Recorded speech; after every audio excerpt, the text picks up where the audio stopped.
In the 1980s, some of the most brilliant business leaders on the planet realized a rather, well, terrifying truth. Oh yeah, the realization that money doesn't solve everything. Exactly.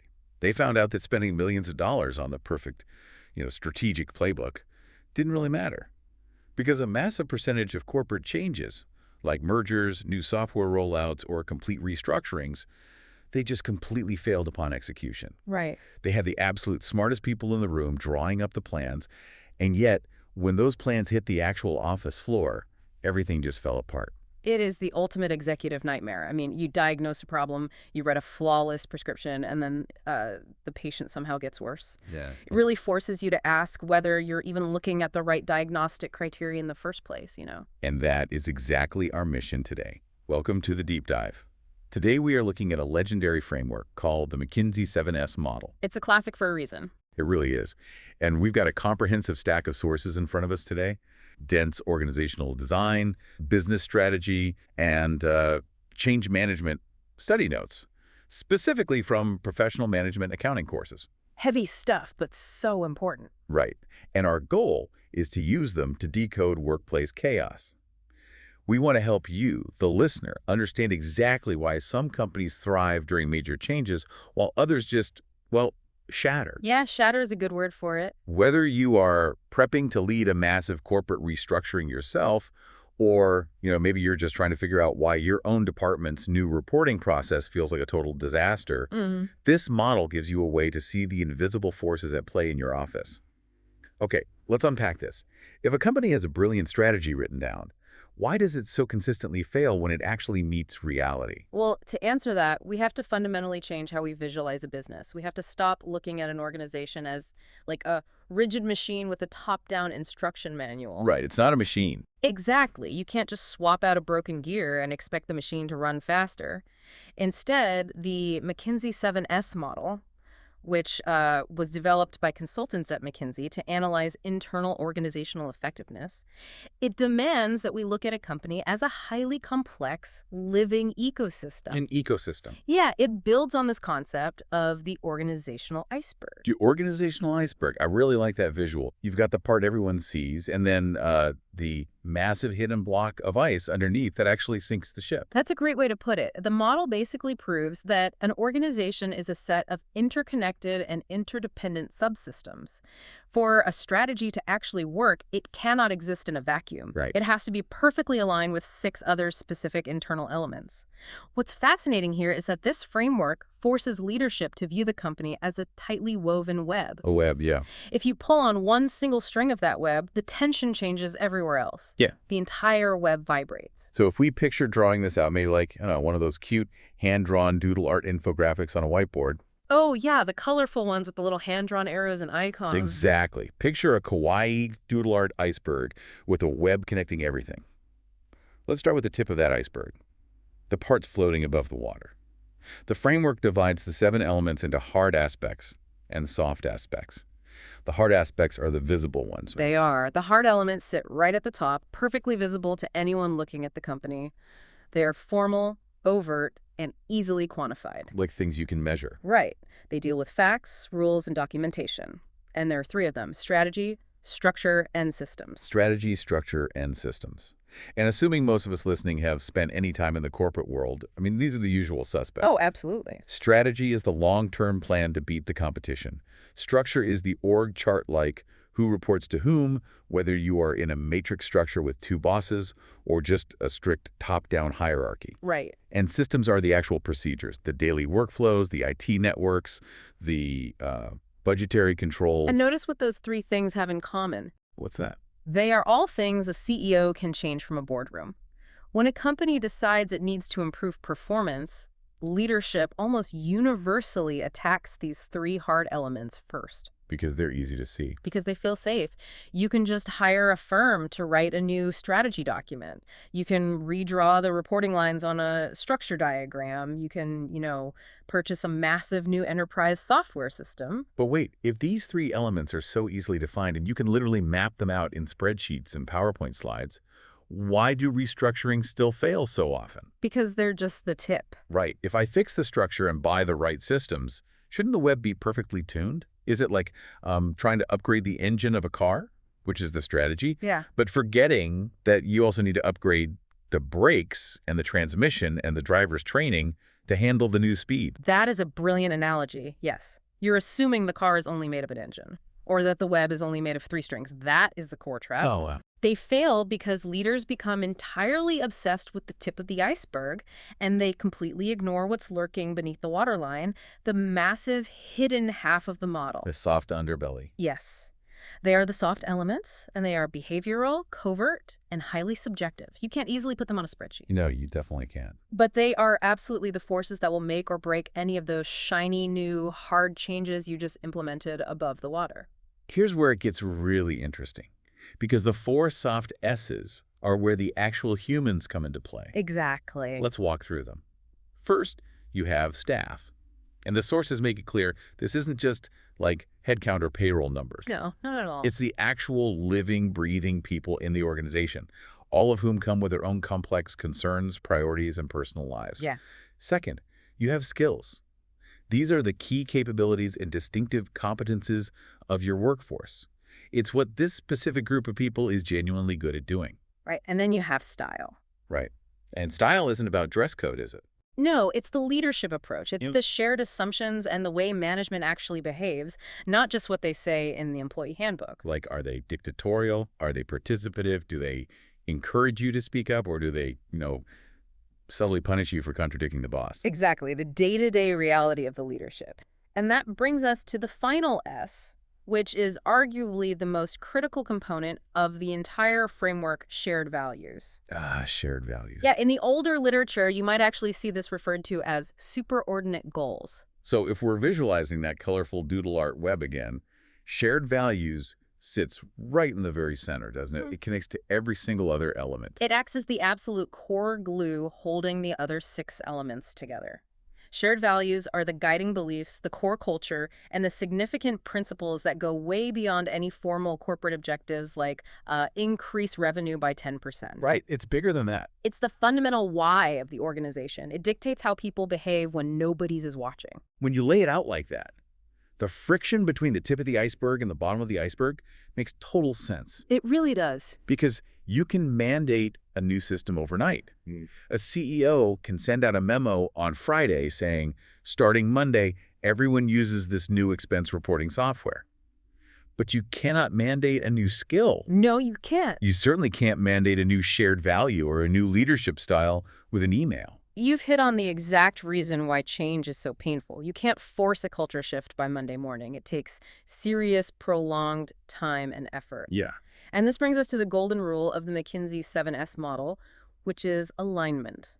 Because these 7 elements are inextricably linked, altering one automatically alters the others. A web vibrates. Exactly. If they aren't aligned when they bump into each other in the real world, the friction can literally tear an organization apart. I want to look at the real-world case studies from our source notes because they really dramatize this ripple effect. They're great examples. Let's start with the one referred to as S Company. They were an accountancy software developer, Right. and they experienced massive, rapid growth. To handle that new size, leadership decided they needed tighter control. So they introduced additional levels of middle management, which is a change to their structure. Pulling that heartstring. Yep. And they implemented strict new control procedures and policies, which is a change to their systems. Which, if you're only looking at the tip of the iceberg, is a perfectly rational strategy. You are growing, so you need more structure and better systems to scale. Makes sense on paper, but look at the unintended consequences below the waterline. Right. By layering on that new structure and those new systems, they accidentally created a massive, suffocating bureaucracy. Oof. Yeah. Suddenly, a developer who used to just build things fast now has to fill out 3 forms and get 2 manager approvals just to test a new feature. Decision-making slowed to an absolute crawl.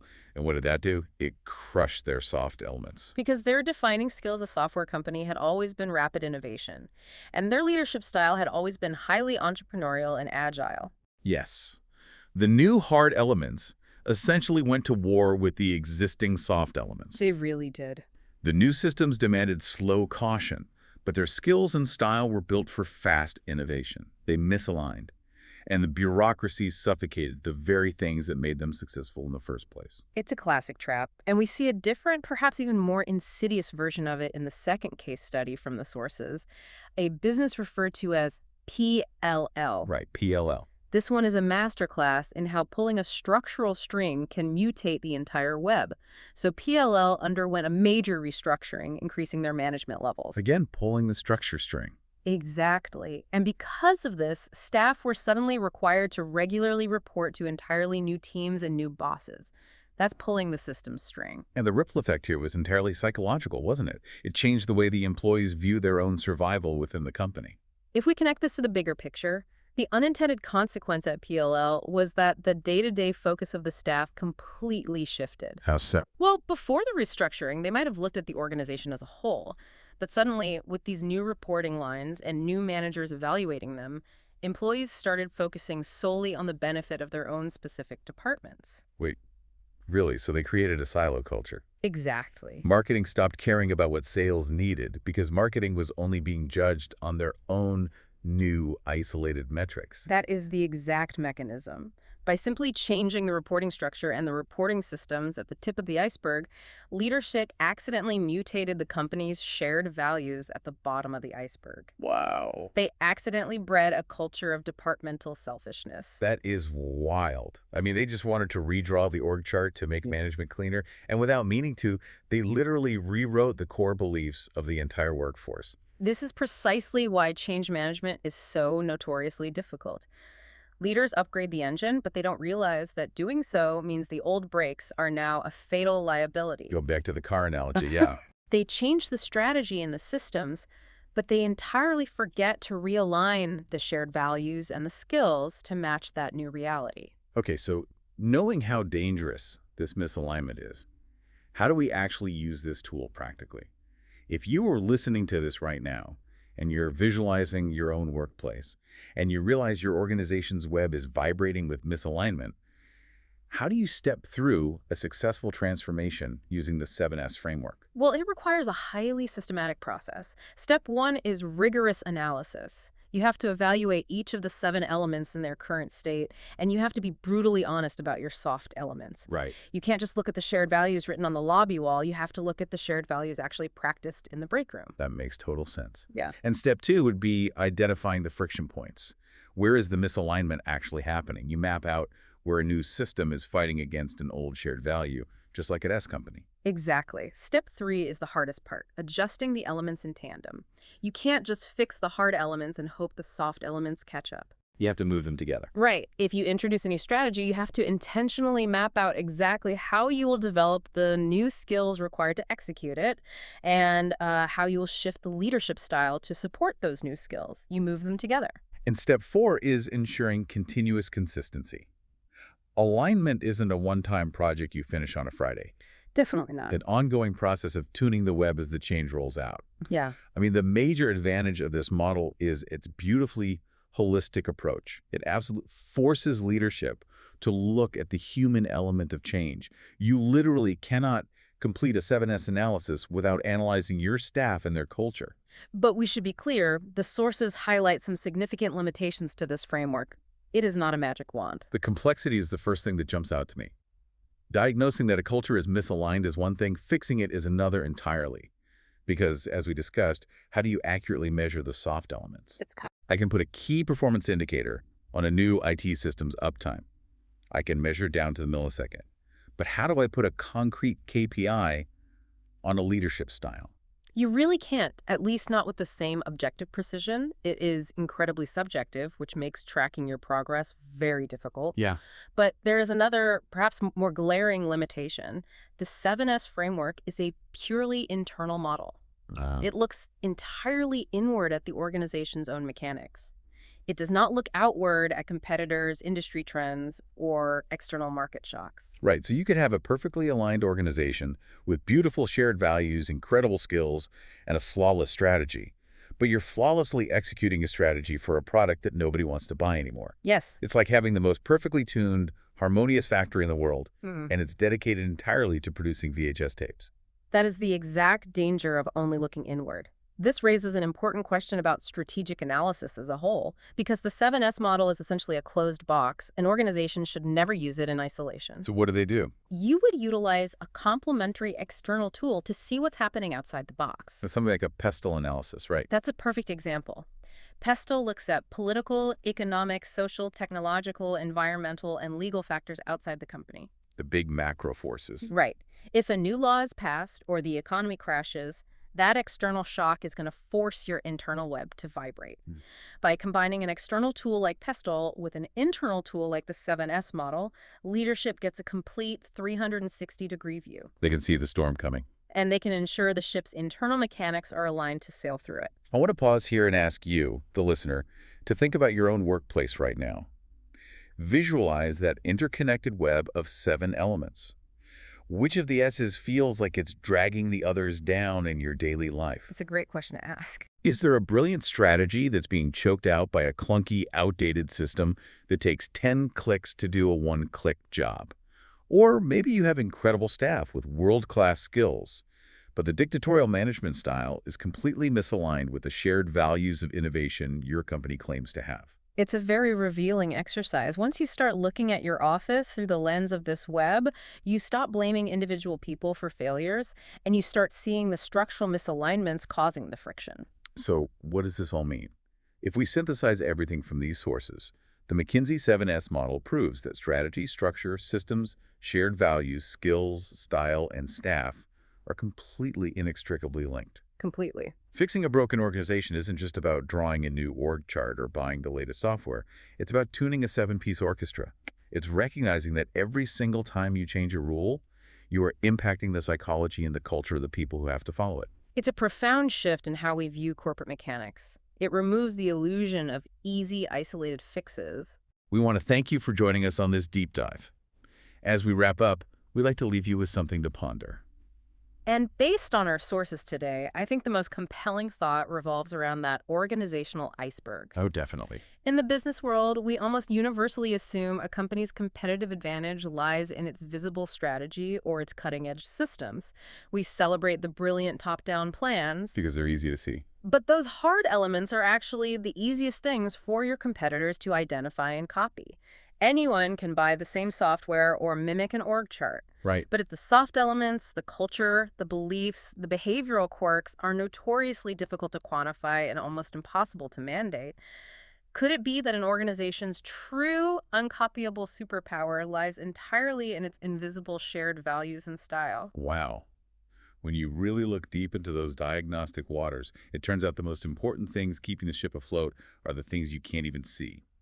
It's definitely something to think about the next time you get an email mandating a new system rollout. Until next time.